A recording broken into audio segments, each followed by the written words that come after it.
Order order. आज की कार्यवाही शुरू की जाए।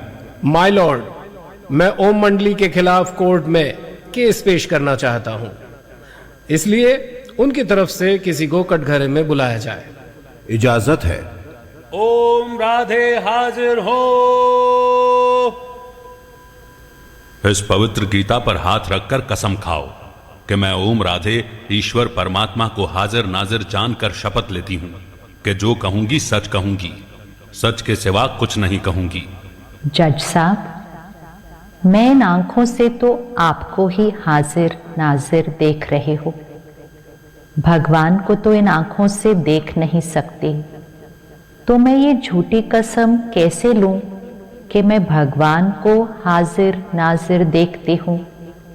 अगर आप कहें तो मैं ये कसम उठा सकती हूं कि मैं आप आत्मा को जज साहब के रूप में हाजिर नाजिर देखकर जो कुछ बोलूंगी सच बोलूंगी। क्या कह रही है ये? पता नहीं। अरे रुको, सुनने तो दो। मैं कोई भगवान थोड़ी ही हूं कि आप मेरी कसम उठाएंगी। भगवान के नाम पर कसम उठाना ये इस कोर्ट का लॉ है। हम इस विधान को तोड़ नहीं सकते। जज साहब, आप खुद ही कहते हैं कि सच बोलो। मुझे यहाँ ईश्वर हाजिर नाजिर नहीं दिखाई देते, बल्कि यही दिखाई देता है कि आजकल हर एक के मन में काम क्रोध आदि विकार ही भरे हुए हैं। तो फिर मैं झूठी कसम कैसे लूं? ये कोर्ट है, सत्संग नहीं। यहाँ कानून चलता है। यदि आप इस कानून को तोड़ेंगी तो आपको अदालत के अपमान के अपराध में गिरफ्तार किया जा सकता है। जज साहब, जैसे आप कोर्ट का अपमान नहीं कर सकते, वैसे ही ईश्वर जो हम सबके परम पिता परमात्मा हैं, मैं उनका अपमान नहीं कर सकती। कुछ भी हो, कोर्ट के कायदे का तो पालन करना ही होगा। जज साहब, मैं किसी भी हालत में झूठी कसम नहीं खा सकती।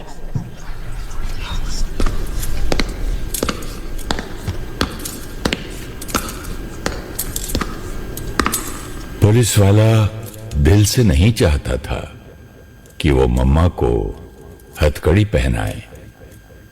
मैं अनुभव हूं, हर एक के दिल की बात को जानता हूं।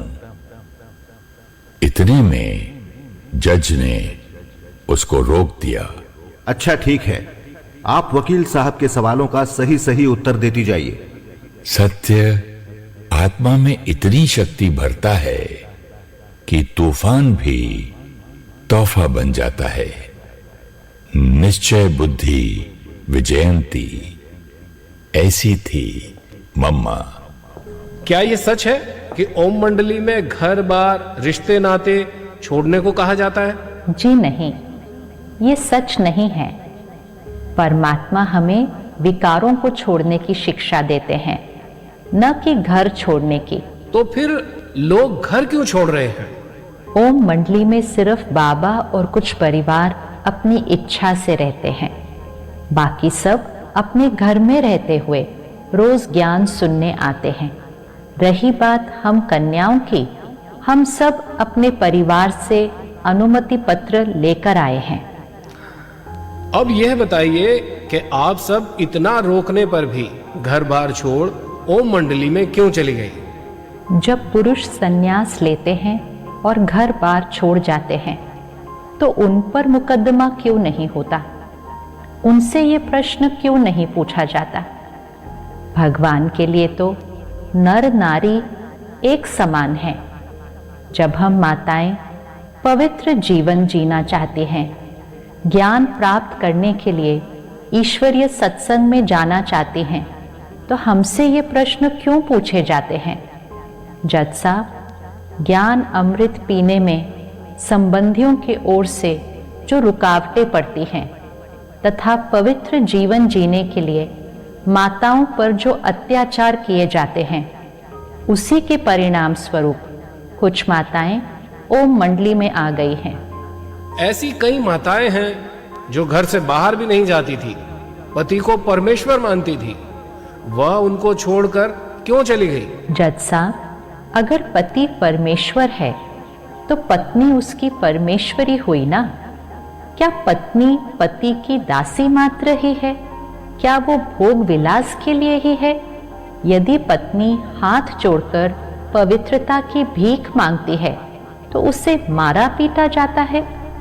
पत्नी पति की न माने तो वो क्या करे?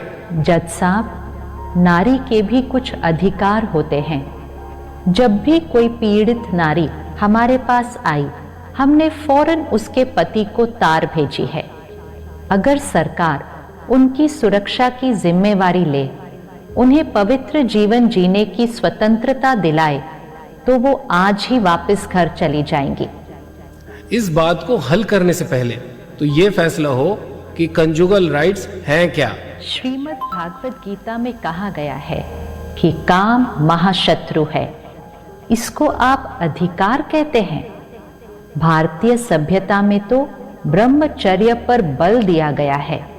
क्या अधिकार और अपराध में कोई फर्क नहीं रह गया? ये पतित काम हम नहीं करेंगे। यहाँ कानून की बात हो रही है और ये शास्त्रों की बात कर रही हैं। माय लॉर्ड, अब तक तो मैं सुनता रहा, अब आपकी इजाजत से कुछ कहना चाहता हूं। इजाजत है।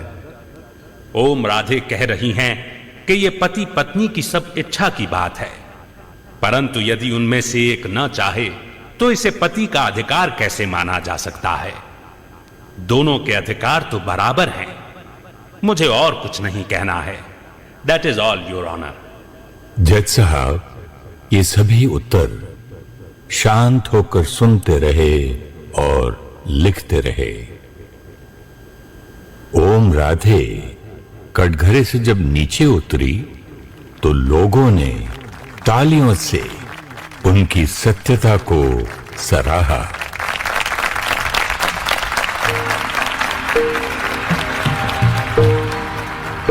मम्मा ने जो सीखा था वो सिद्ध कर दिखाया। सत्य की नाव हिलती है, डोलती है, लेकिन कभी डूबती नहीं।